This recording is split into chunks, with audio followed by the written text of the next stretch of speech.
Hello and welcome to another episode of the Asian Seller Podcast. I'm your host, Meghla Bhardwaj, and in today's episode, we're going to be talking about building a community off of Amazon.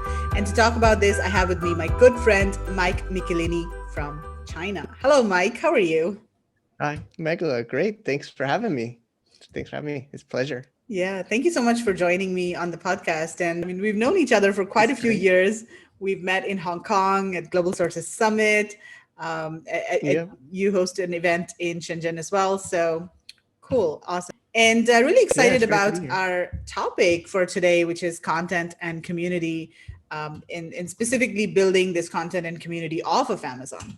So, Mike, before we get into the topic, do you want to give an introduction and tell people about yourself, your background, and how exactly you help Amazon and e-commerce sellers? Sure. Thanks again, Megala, for having me. Basically, I'm very passionate about content marketing, content creation, and applying it to e-commerce and Amazon businesses. And over the years, a lot of people, don't feel like it's as important. We'll get into that, but I also have a podcast at Global from Asia, and I love to, like you said, we have, marketing and collaboration with other people in the community. And basically, we create content for sellers and for online marketers. Not just Amazon, but e-commerce and even multimedia. But so many years, and also seller myself between brands. But I think I mentioned I'm working on a new one, and I'm going through this process right now, so it's pretty exciting and relevant for people. Yeah, exactly, and that's one of the reasons why we decided to focus on this topic because you yourself are building a community for this new brand that you're launching. So, first of all, tell me, Mike. I mean, why do you think it's important for Amazon sellers to build a community off of Amazon? I mean, isn't Amazon enough? Yeah, like we were saying before recording a little bit, but more and more Amazon's it's become more like a shopping cart than a marketplace. Of course, it has the traffic, but especially if you're a new seller, of course, there's Amazon PPC, which there's so many people on Amazon PPC now, which is almost a requirement more than ever. But I think it's even becoming more of a requirement to drive external traffic to your Amazon listing. One, it's very stressful to launch, especially if you're launching to, get, of course, the sales, get some reviews, get some exposure. So definitely for launching, I think it's very important. I think it's really important for ranking. Google and Facebook and all these Amazon, they don't tell you their algorithm for rank, but it seems pretty clear and generally agreed that external traffic is definitely like a ranking factor for Amazon or any kind of, I think any platform. They love to get other sites traffic, not just their own traffic. So if you're showing Amazon that you're able to send in traffic from another source, that's a really good signal. And I also think, while there's people that we should call ourselves Amazon sellers, but I think hopefully we're calling ourselves e-commerce sellers, but also brand owners. I mean, of course, there's a lot of different types of ways of selling on e-commerce. There's of course retail arbitrage, which I'm not so familiar with. I'm more private label. I'm more like, being here in China and Asia, it's makes more sense to make your own label, your own brand. I think that's more long-term sustainable than just trying to make short-term cash flow by doing buy low, sell high retail arbitrage. So I think to really build a long-term brand, you need to build an audience. It's the most valuable thing. Right, totally makes sense. So, when is the right time to start investing in content for your own brand and to start building a community? Sure, it's a very common question, and while I would love to have sellers starting to do it as soon as possible, I do understand it takes time and money that you might not have. So of course, it depends on your budget and Mhm. your experience level. Um, I would say, I mean, I try to do it right away. Honestly, when I do it, of course, I might have a little bit more experience and. Ideally, you could do different ways. You could do even a PR release, which I know gets a bad reputation, PR releases these days, but I still think PR might help, PR releases. Um, what you can do is for just a few $100s, one time. Uh, there's different types of PR. You might know more than me, actually, Megla, on that, but that could be an easy way to do it to get started. But I'm I'm a long-term investor for brands, so I usually invest if in content right away, blog posts uh, and content. But I usually tell normal sellers that maybe focus on Amazon PPC for a while. Maybe do some Facebook paid ads if you're good or have somebody to help you. But I would say probably until you can spend $1,000 a month of your profit or your budget, I would say when you're at that point, maybe that's when it's time to do it.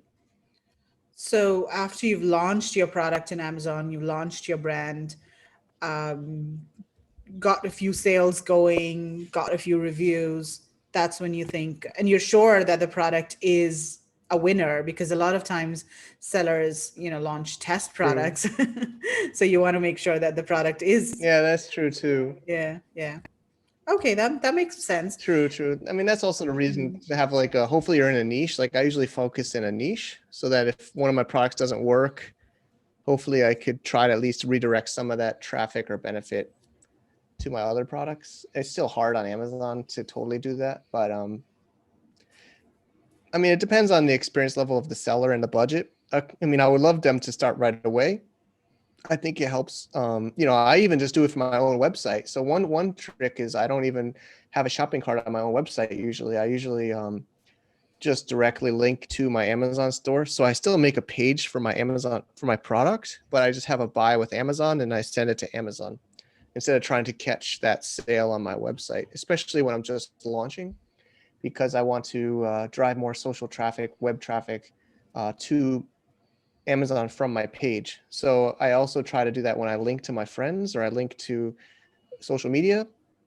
I go to my site and then I go to Amazon, which I know is an extra step. Some people don't want to risk that step, but I still like to do that I'm still a traditional web. And I also still think it might help to have the click coming from an external site to Amazon rather than the traffic going Facebook directly to Amazon, in my opinion. Okay, great. So what are some of the ways that sellers can start off, driving some of this external traffic? Yeah, so I think we have one item I'd like to share is coupon codes. I know that sellers don't have really well usually don't have established websites with traffic of their own.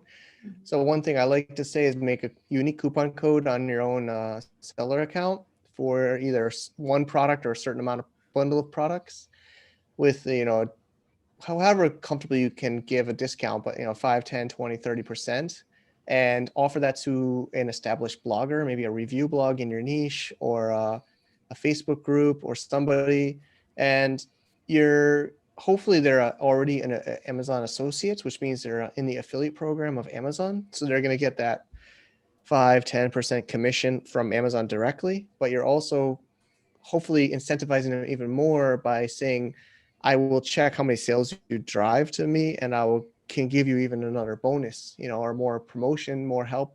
I could also link to you from my websites or maybe even feature you in my product info. But these kind of alliances, which is something we could dive into more, but I think that's a good way to get started. Find influencers or bloggers already in the space. Just like we hear about these softwares, like on these podcasts or in blogs, they're saying, "Oh, use coupon code, Megala123, and you'll get a 10% discount."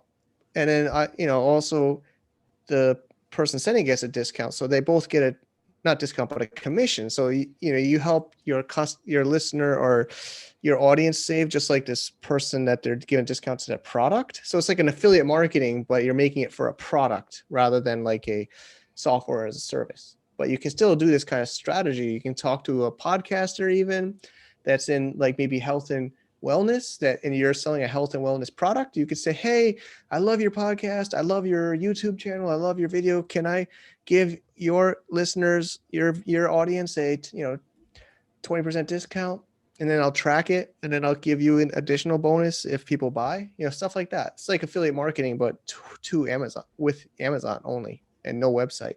Right. What are some ways to find these bloggers? I mean, do you just go to Google and do a search in your niche, plus bloggers, or Instagram, or what are some of the ways that you have you have been Sure. able to find these bloggers? Yeah, I mean, I'm still like a Google. I love Google personally. I think also, I hate to say it, but always it depends on your niche. It depends on what type of demographic you're targeting. I recently did a coffee pot, and I did Google. So, I like it when people are, I guess, where is the customer going to make the purchasing decision? Are they, Instagram would probably be, I don't want to say it, but usually it's women. It could be Yeah. men, but it's somebody scrolling their feed, right? And then they're like seeing a beautiful blogger that they're following, and he or she's like holding up like a protein shake bottle, right? Some bodybuilder, and he's saying, "I use this protein," or "I use this," and he, I have a coupon for everybody on my list, everybody here today, link in my bio, right? So I haven't done that personally. I haven't done too much influence or marketing on Instagram. I know it's really popular, but you would see that, right? People would see the influencer have a product photo, and they would say like link in bio, use this coupon code. So you could do that right to Amazon. I personally go to Google and I search like top 10 coffee pots, and then I look at those search results. 9 out of 10, those are Amazon Associates bloggers. So there are people, living on the beach somewhere, doing online business. They don't usually want to do it Amazon themselves. Usually they're just trying to get that commission from Amazon from the Associates program. So I like to just email them. Usually there's a contact button on the bottom. I send a reach out to them.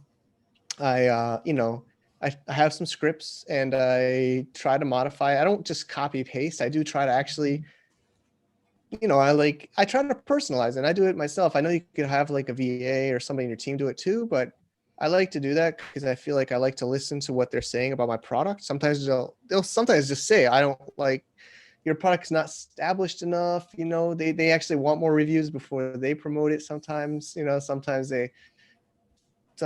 want money upfront too, Mhm. which you may or may not agree to, but it might be worth it, honestly. But yeah, you have a conversation with them. But usually I do a Google search, like it's called like review blogs, affiliate sites. But you can do any of these. You can hit a Facebook group up that like does coffee products, and you could coffee, lifestyle, and then you could say, hey, I try to just have a conversation with them, but ask them first. The most annoying thing is when you go into like a Facebook group, I think people here know you go into like an Amazon group and you just spam your logistics service, or you spam, nobody likes that. You ask the moderator or the owner of that group, because they spend a lot of time building that group, right? They don't want you to just jump in there and advertise. You want to actually incentivize them. You want to offer them a commission, a benefit. You have to let other people. This strategy is working because you're telling them, I want you to make money. I'm not just asking you for a favor. I'm trying to give you a commission, or I'm trying to give you a bonus. You're not just asking for something, right? You want to offer them something. I think Right. that's the key takeaway. You want to realize these people work really hard. It's a lot of work, right, Megala, making this content, making this blog, you want to, as the other side of that, trying to get promotions or advertisements, you have to kind of realize they spend a lot of time doing all this content. So you want to reward them for that. So you have to have that mindset when you're reaching out to these people. Yeah. One other thing that I found this year specifically is that there are a lot of these Christmas markets that are happening online. Because previously they used to be in December, in different cities around the world, all of these small Christmas, like flea markets or stalls where people used to sell their products now. But of course, there are no markets happening this time. So a lot of these markets are actually happening online. And that I think is a great opportunity for Amazon sellers around the world because you can now reach audiences in different parts of the world. And a lot of these markets are actually looking for, either handmade products or products that are made by or offered or sold by small businesses. And so one of my products is a Christmassy kind of product. And I looked Cool. for one such market. It's actually called Virtual Christmas Market. That's what it's called. And they have a huge Facebook group. I think around 200,000 people, and Wow. they charge you to post to Yep. list your product over there. It's nominal about £30 or so, and that's in the UK. So yeah, I mean, they charge you, they give you a specific URL and you have to post the URL. They give you a scheduled time and date when your post Oh, is scheduled. And you can post videos or photos, and you just link that, you can link to your own website or you can link to your Amazon page. So I think that's a different kind of opportunity that is also emerging nowadays because of COVID. So people can agreed. definitely, yeah. Another thing that Oh, I've heard you talk about is, creating your own Facebook groups, especially if you do have yeah, a product category or a broader niche. I don't think you can create a Facebook group if you have just one very narrow product, but you've got to be in a niche. You start your own community, and it's easy to start on yeah. Facebook. So, do you have any pointers for people on how they can start a Facebook group? Sure. I think the first, like the first step is what you're going to name the group. Um, I wouldn't recommend honestly calling it my brand community. I would Hmm. recommend making it more general, like like Christmas gift lovers, or coffee lovers, or some kind more general. That's for a few reasons, but one, it doesn't sound as commercial, right? So just try to always think. I think the best thing to do is think about the other person, the general user. Would they want to join some corporate company's Facebook group, right? They want to join something more about the topic, right?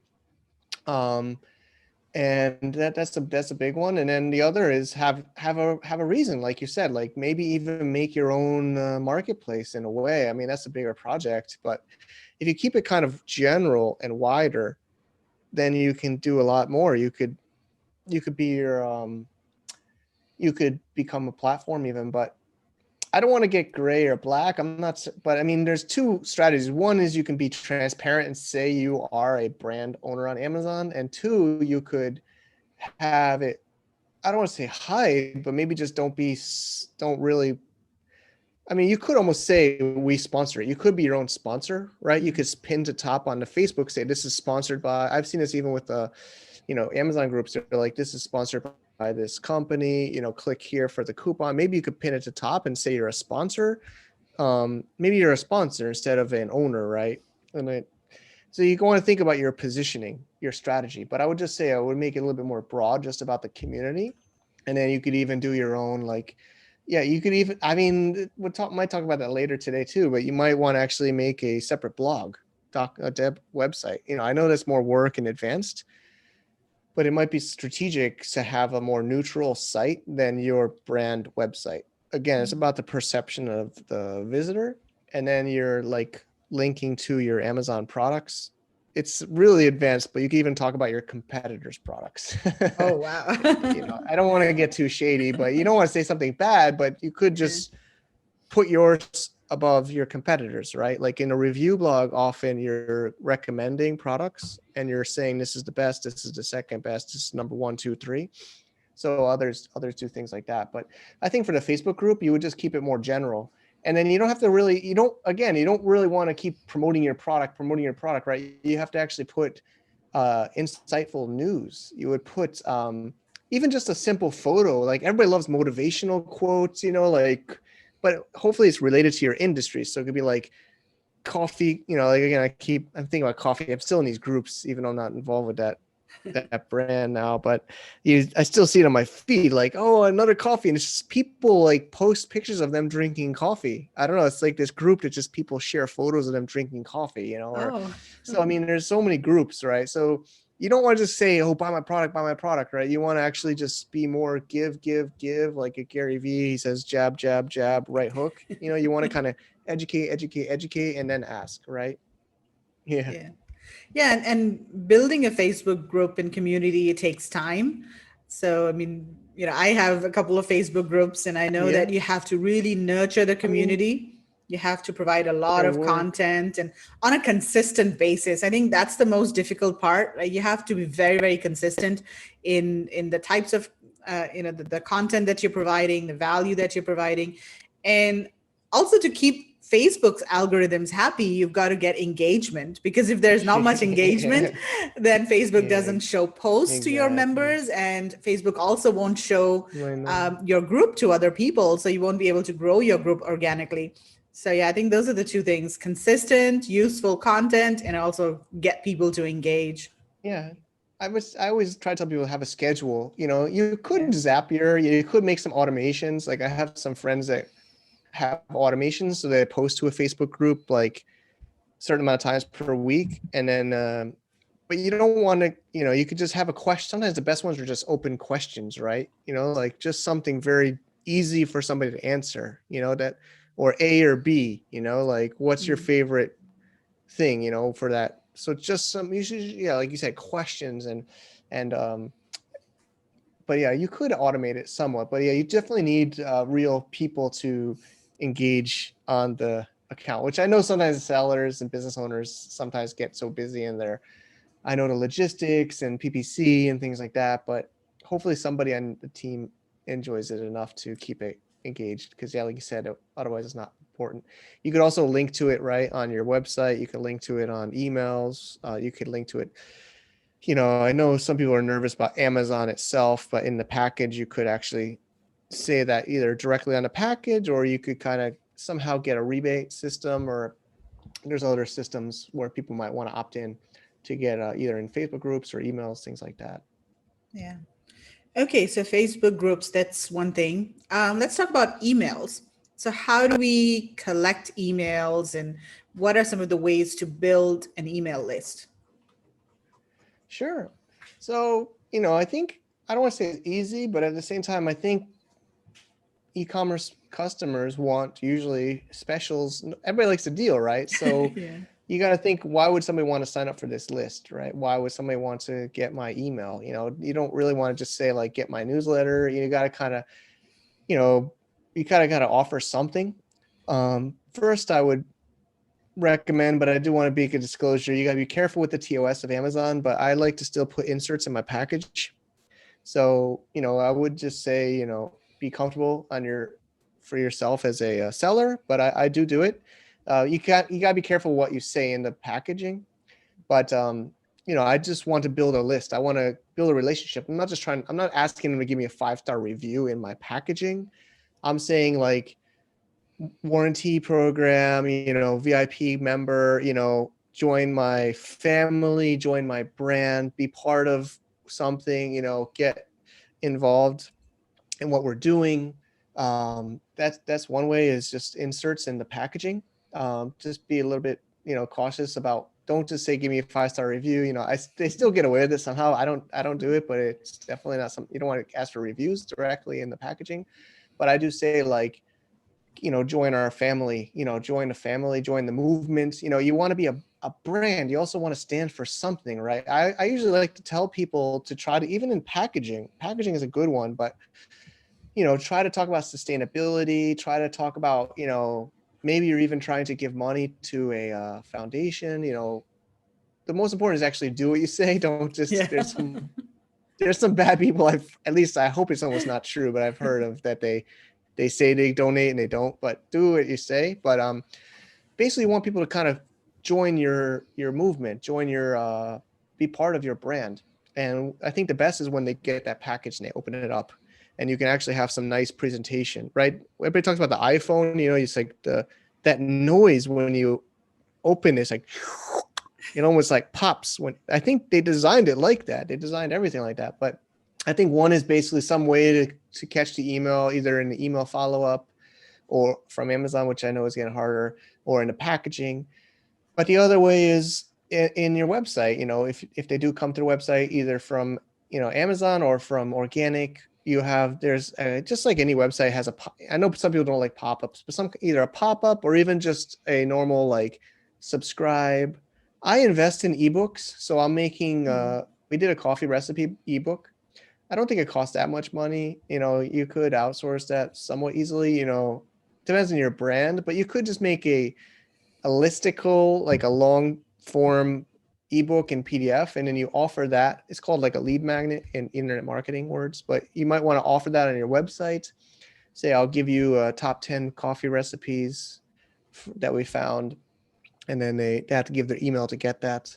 So those are some ways. And then you might want to say maybe every month we give away free products, or we give away or give super discounts, right? So people want to get discounts. Hopefully your product is a repeatable purchase, or at least maybe they might want to buy it for their friends. So, you want to offer exclusive discounts to people on your list. That's one reason. And then, so that's a few. I don't know if I could dig into some of those, or Yeah. that's a I think even on Facebook, so when you have your own Facebook group, then you can ask people to drop in their email address to, receive an ebook or some other sort of resource. I think that's a good way as well. Um, definitely. yeah. Okay. So then let's say we do have these email addresses. And again, this doesn't happen overnight. It's a process that will take a couple of months, if not, maybe at least a year to start paying off. But what do you do with those email addresses then? Let's say you do have all of the email addresses. Sure. There's the simple strategy and the advanced strategy. The simple strategy is you should have like a simple follow-up sequence, hopefully. Mhm. Like I said, so you get the email, you get the book, so you get the PDF. You could have, I think even MailChimp has this for their free plan now. It used to be like a paid feature, but they have the automations. So you can give them like another email, day 2, day 4, day 6. Um, you might want to have some kind of a follow-up series, it's usually called. I know that might be a little bit overwhelming. You don't got to get so complicated, but basically you could just keep dropping some hints, and you do that once, and then you do that. It's set forever, right? That's for your new subscribers. And then you want to hopefully you want to keep your list alive. So I've worked with some sellers and they have a massive list Mhm. and they haven't emailed them in ever, Oh. like never, like never, because they collected them. They had great inserts and people opted in. And I'm talking about like thousands and thousands of emails. And so I work with them to send it. And it still worked though. It still worked, but it's a little bit more shocking. Sometimes they forgot why. Sometimes they like say, "Who are you? Why are you emailing me?" Yeah. You don't want them to forget about you. So I would say at least try to do it once a month. I would say, I would, I think the ideal is weekly, at Mhm. least. And also depends how many products you have. It depends on, how big of a seller you are. You don't want to keep selling the same product, but if you have new products, people love to hear about new products. People love to, of course, Black Friday or Cyber Monday, which is happening. You can almost get away with emailing them anything on those days and just some kind of a discount. But usually, hopefully you're doing something good for the community. Even a small little tidbit, maybe just have motivational quotes again. You just put your own branding on your quote and just send it out. Or sometimes you just compile your social media posts and make it into a newsletter. Mm. Try to leverage what you're already making, even your own content on Amazon. Try to leverage the same content across multiple channels, because some people prefer email or social or different ways. Yeah, I think that's great advice, and also multi-purposing all of the content that you have. So, for example, if you do have an ebook, you could probably splice it and send chapters or Yeah, maybe sections of the ebook as articles, yeah, that's another way. Like, snippets of the ebook. Yeah. back to the recipe, I think I've done it both ways. I did just actually, I think what we did was the book was in Amazon for the Hmm. opt-in on Amazon, and I think on the website you would get a recipe a day for 10 days. So I Okay. said every day we'll send you a recipe. So it's just text-based emails. Another one is user-generated content. Try to get the most ultimate way to be a brand is other people say things about you, good, hopefully good things, but you want to maybe have them send you the picture of how they're using the product, educating your customer about your product or your industry, right? Featuring a customer, right? Say, oh, this customer, used a product and loves it, and try to get them to, like, allow you. Of course, you should try to get permission for that, but promoting your customers is another good Right. way. Right. And I think with content, what really helps is creating a content calendar. And you could do that Exactly. for a month, or you could do that for a couple of months, but that really helps. You could plot on the calendar what content you want to repurpose and how you want to repurpose it, and post it on different channels. But I think the most difficult part of content marketing is being consistent. And Mm-hmm. that is the most rewarding as well, because if you are consistent, if you show up every single day or every week, then your audience is going to take notice. But if you don't show up, it's going to be, if you just show up, once every 4 months, it's not going to be effective at all. So Agreed. yeah. And Mhm. that's why hopefully you could budget it out front, like budget it, set it up in advance, right? That takes some Mhm. biggest pressure when you're going week to week or post to post, right? That's when it gets stressful for me, at least, and I think many others. Like, oh, it's Thursday, I got to send out another newsletter. But if you plan it in advance, have it prepared in advance, right? So I like to call it a buffer. So if I have a buffer, so I don't, Mhm. I try to always make sure I have a couple weeks out, planned at least, and then that, because I think that's when people start, like you said, I think that's when people started getting inconsistent, when they fall behind, and then Yeah. it's hard to catch up. So yeah, try to keep ahead by having like a schedule, like you said. Right. And so in all of these, external marketing and all that we're doing, let's say we're driving traffic back to our Amazon listings, what sort of URL do we use? Should we just link back to the listing, or, the search find by URL, or two-step URL, or whatever that's called? Can you explain a little bit Sure, I about know. that and the pros and cons of using those Yeah, I types of mean, super URLs? URLs. Hmm. Yeah, super. There's all kinds of super URLs nowadays. The original got people in trouble with stuffing keywords in the search and the queries. But I I like to, hopefully you're brand registered. I know brand registry takes time, but I usually try to get brand registered as soon as possible, even before I launch. I'm going through it now. I have a trademark already. But I know some people don't have that set up. But I like to send it to my storefront personally, Amazon storefront page. Um, and there's a few reasons why. One reason is I somehow have ownership or control over that page in Amazon because it's my brand and it's my I can kind of control somewhat the design and the content more than my own listing, which sounds crazy, but I think people know listings sometimes can get changed Yeah. because it's more of a catalog system. And also it has analytics inside, like very basic, but you can actually put a tracking code and see where it came from, like web or social. So I like to send mine personally to my Amazon storefront page of that product. So I make like a dedicated product page for that product. And then I link to my Amazon listing from that, Mhm. which is another step, I know, but I want to rank that in Google, and I want to have the most control of my user as possible. Okay, makes sense. So let's come back to talking about the community. So, what are some ways to grow the community, and segment the community, and make it more effective uh, to sort of get conversions from them?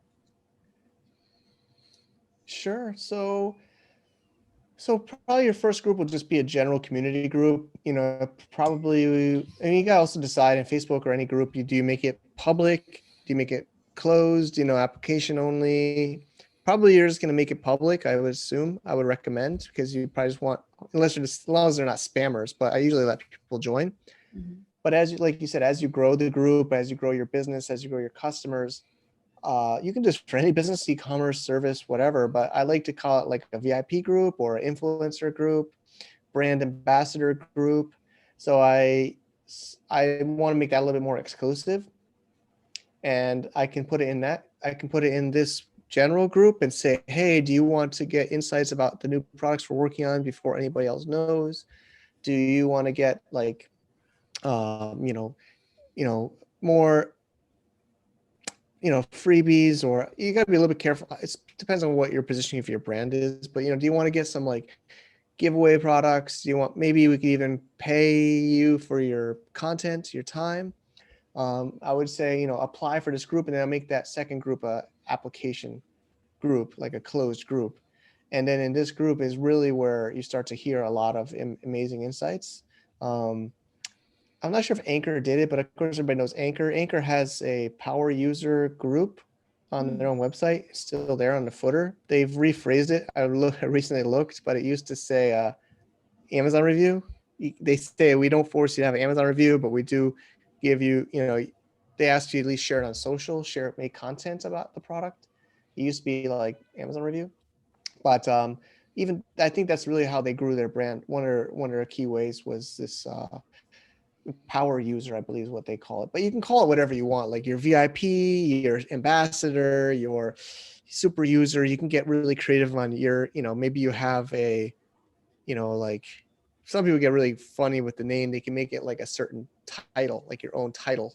Like I don't know if you know, I'm blanking on some examples here, but you can get creative, right? But I usually just call it like a VIP group or an ambassador group. And then in there, you really just say, you guys are special and we really want to hear from you. We really want to engage with you. We want to hear from you. And then you share like insights of what's happening in the company and then say, hey, this is a new product. What do you think?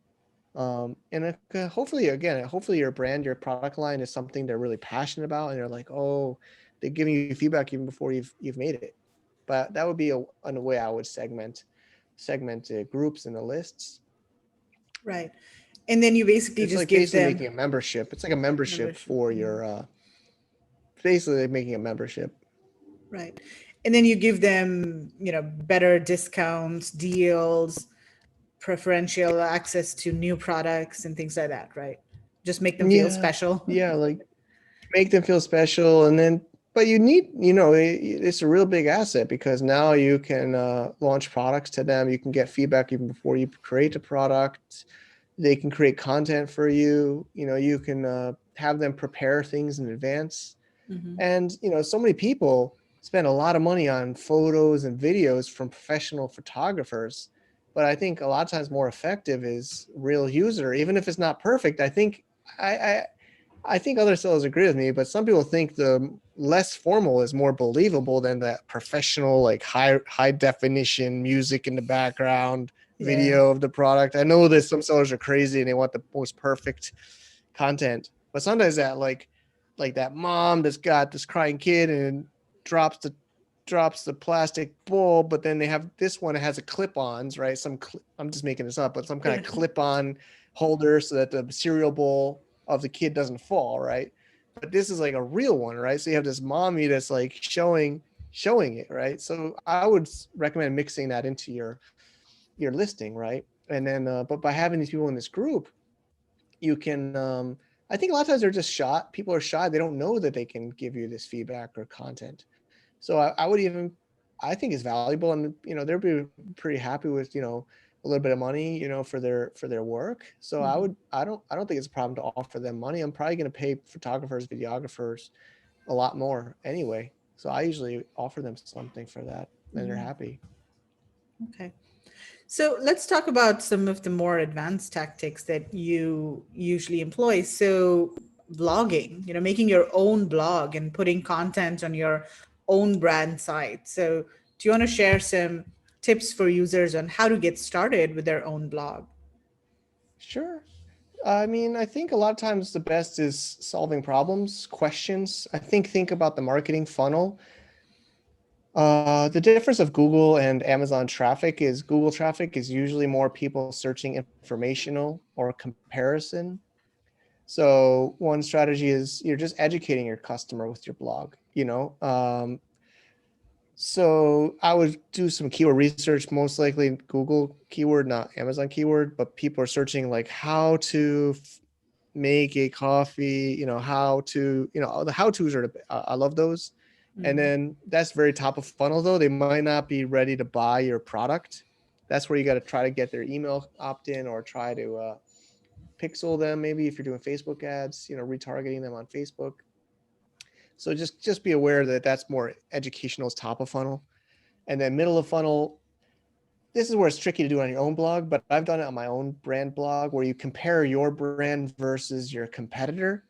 So we had a massive competitor called Bialetti and the coffee pots. And what we did is nobody knew our brand, but people were searching Bialetti alternatives, Mm. be it, brand name, this versus like VS, you know, you sometimes people see this versus that, or this cheaper this, or you know, so if you're just a small scrappy startup brand with nobody knows you, you can leverage the big brand by being the alternative or being the comparison. But it's tricky to do like that on your own site because obviously it's your brand, so people might not believe it or click it because they see your name on the site. So that's where it might get more advanced to actually have a more neutral site that's not a brand site. And then you become the you become that affiliate site, and you can write top 10 products for this niche, and then you know obviously put yourself higher up on the list. Hopefully your product is good, you know, hopefully, you know, make a good product, but that's a little bit more advanced. I know obviously to make a whole new website, but I still think like even on your own site, just educational. Educational is always the easy one. And then the other is you can put affiliate links, and of course you'll get commission, but not just getting commission, you get data. You know your traffic is getting what customer. So if people are buying, maybe I keep talking about coffee because I have experience with that, but you sell the coffee pot, but then you can talk about other products you don't make yet. If you're getting traffic on those, even if you're sending traffic to your competitor on Amazon, later you could switch that to your product. So you're seeing what's ranking. It's similar to like Amazon PPC or any kind of paid ads. You see what's converting, and this is like you see what organic content's working, and then you even can choose your next product based on which content on your blog is performing better. And then you have an advantage because you're already ranking in Google, and you can add your product on that page. Or you can even or you could even do something crazy like people could sign up when it's ready. You know, we don't ours isn't ready yet. You could have an email out there and we'll email you when it's ready. Something like that. You know, you want to always try to collect data, collect information, collect feedback. Right. That makes sense. Okay, so that was some great advice on building a community and different, using different channels to build a community. So once we have this community, how do we leverage this community to grow our sales and to launch products? Do you have any tips for people for that? Sure. I mean, I try to empower my community, and I try to really, I know I guess everything's online now, but I've been to trade shows like in the bar industry. I would go to trade shows. I went to even a coffee trade show with I like to engage with the people. I mean, just like in the Amazon community where we've got to know each other here. I think hopefully, you as a seller likes the community you're in. But even if you don't like, maybe you could even hire a brand ambassador. Maybe one person, one of your customers or your Facebook group has really been standing out, right? He or she could be your brand ambassador. Maybe you just find one of them or two of them, and then even give them a small contract to engage with the others in the community, even go to events for you. I've done this before. I mean, I had a forum back when forums were good on my bar product site, and bartenders would find me and then start talking on my forum. I mean, this is an older one, but it could be on Facebook. You'll start to see who's active in your community, basically. Even with email, you can see who's opening up the email enough. You could set up points if you're a little bit more advanced, but you can set up points and see who's most, who's clicking what, how many times, who's opening your emails the most. But basically, you could also just send those people a special email. You could run a survey. It's year end right now. You could just do a general survey, say, fill out this survey, and I'll give you a coupon or a freebie or a discount, if you fill out this survey. You just want to learn from these people as much as possible. So I would say, you know, um, sometimes I find out they wrote a book, like a cocktail recipe book. I'll try to do a joint product with them. Like for the new brand I'm working on, I'm trying to find out how I can help these people in my community, my customer base, and how can I align with them and bundle the product or bundle their service or, promote them on my website. Maybe I can make a directory on my website listing out these top customers, top people in the community and promote them because there's so much you can do. I mean, obviously, I hope that's somewhat helpful. I mean, but yeah, basically, it's to say try to find your top most active user. I think what any business would want to do that. You want to know who's your raving fan, who's your true fan, and then not and then let them engage with you. Ask them to reply to your email. Some people say no reply at brand.com. In one of my startups I did, please reply at my domain. My That's from was brilliant. please reply. Yeah. I don't know why people have to be so impersonal. I try to Yeah. like actually make it you want the reply, you want the feedback. Exactly. Wow, that was a lot of great information, Mike, and I hope I'm sure that's given people ideas on how to start building their community. So, do you want to also tell people how they can reach you, and do you want to talk a little bit more about your own services, any specific services that you want to mention, or your event, Cross Border Summit, which of course is currently on Yeah. hold. Yeah, we're waiting for that one till the world opens again. But yeah, I mean, I share Global from Asia, some content too. And if people are interested in some of that, uh, as far as content as a service, I use my corporate name's always been Shadstone. I'm not so public about it's, I have so many brands, but Shadstone is my kind of like my agency. And I'm working on it. It's very early stage. It had to be a beta user, and it's application only. But getfrenzy.com, it's a newer one for finding influencers, more within the micro influencer. So the idea is we can help you with the Facebook group and to get people to apply to be part of your brand ambassador program. I'm building it out with my own brand now, so it's still very early stage. But I would, if somebody's willing to work with us there's an apply button at getfrenzy with an i.com. So Okay. that would be another way. And I'll put the links in the show notes and on the landing page. So, guys, you Okay. can go to theasianseller.com and just search for Mike over there, or you'll see the podcast on the first page as well. And check out all of the links over there. Great. Well, Mike, thank you so much for your time today. It was lovely catching up, and wish you all the very best a lot. for your new launch. Thanks so much, Michael. It's been a pleasure. All right. Thanks for having me. Take care. Bye.